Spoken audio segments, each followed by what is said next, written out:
would you hire an MBA, and if so, why?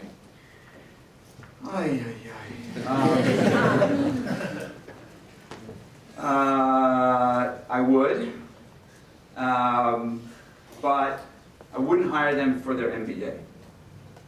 I would hire them because they were smart and that they had a lot of skills that would be valuable to me or us, and because they had, you know, I like to think about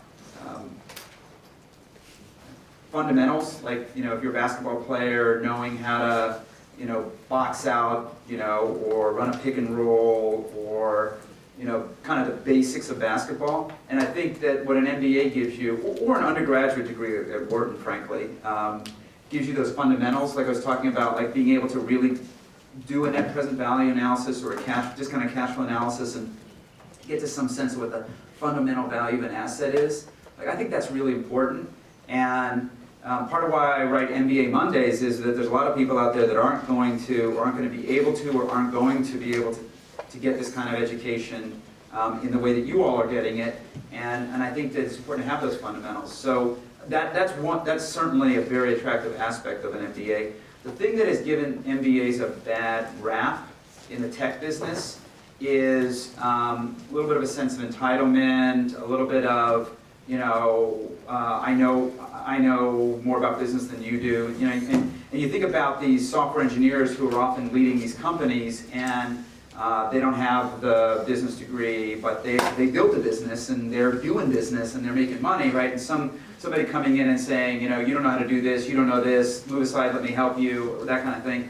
Sometimes it rubs people the wrong way. So I wouldn't lead with my MBA, but I wouldn't run away from it either.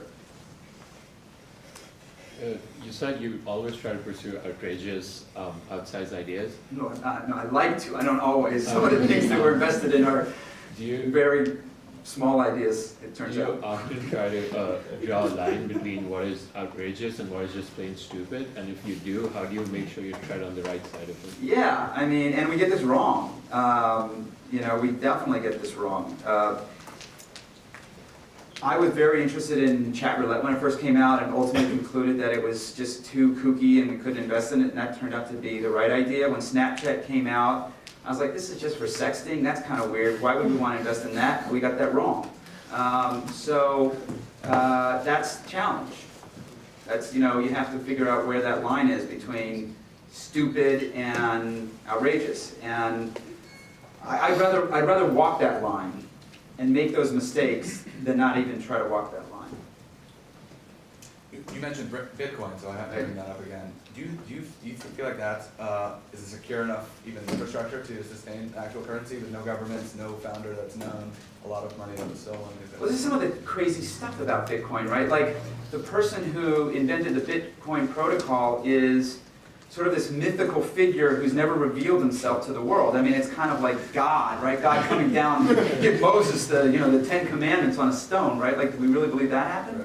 So, you know, that's what's nutty about it. Well, I mean, I've seen it climb from anywhere from $2 to $20 back. I have people bragging about when they got in at 8, and then it cracked. Like, I feel like it's kind of a crazy.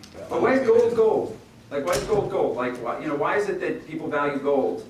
Well, there's backing in the Fed that holds a lot Right, of gold. but why gold? Let's go back thousands of years. Why is it that gold has value? You know, like, it's not that it has economic value. You can't really, you know, make stuff with gold. I mean, yes, you can make rings and stuff, but I mean, it's not an industrial commodity, right? You can't actually produce power with gold or anything like that. And yet gold has this mythical value, right? So I think it's just a matter of time until something that is completely intangible attains the same kind of mythical value. And maybe having a mythical founding figure, a godlike founding figure, is the way to get there. Or the biggest Ponzi scheme in the history of the world. It may well be. It may well be. This is the argument I have with my partners, right? They're like, are you crazy? And I'm like, yeah, but if we're not willing to do crazy things, then, you know, what are we going to do? I agree. It's like, it's interesting to speculate, but then it's like, how do you accumulating and the hacking and the private wallets and things like that? I feel like I was just curious to hear if you. It's the Wild West, Okay. and you know, I think it's potentially a huge thing. So we've seen a proliferation of low-cost options for self-education, Code Yep. Academy, Skillshare, General Assembly, MOOCs. Right. It feels like we've gotten to a stage where you can craft your own low-cost entrepreneurship education, almost hack an entrepreneurship education. Right. So the question is, if you're sitting on the board of directors of the Wharton School, what measures would you take to react to this trend? Or do you think that the MBA, and a degree in entrepreneurial management from Wharton will eventually fade into irrelevance? Okay, so, love this question. If you look at any of these sort of massively online education platforms like MOOCs, Coursera, Udacity, edX, or you look at something like Code Academy or Duolingo, which we're invested in, what you see is a really steep funnel like this. So you get, a million people come into these things, and you get 10,000 people that come out. Now, you can look at that two ways. Can people see this? I know I kind of drew it a little low for the people in the middle.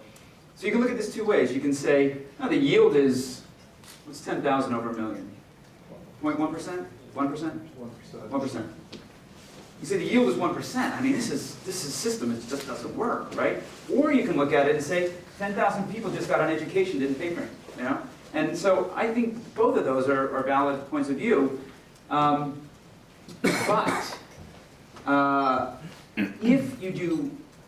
if you combine this with some lightweight aspects of what's going on here at Wharton, Code Academy created this thing called after-school programming clubs. They took the Code Academy that exists on the web and they basically packaged it up so that teachers or parents who know nothing about computer science could create a once-a-week programming club after school. And the outcome there looks like this. So call it 100 kids come in and 50 kids come out. I'm making these numbers up. Total garbage, but something like this, right? So now you've increased the yield to 50%. And with not much, with just some routine that meets regularly and some lightweight adult supervision. There's not even skilled in it. So, and then you have the high cost model of, a teacher who just gets paid $100,000 to $200,000 a year sitting in front of all of you in this classroom in this beautiful building that probably costs hundreds of millions of dollars. And I think that the outcome on that is probably, 100 students come in and 90 students come out, right? All three of these models work. And anybody who wants to be in the education business needs to execute all three of these models. So here's the high cost model. This is what Wharton does today. They should still doing this. They should still do this.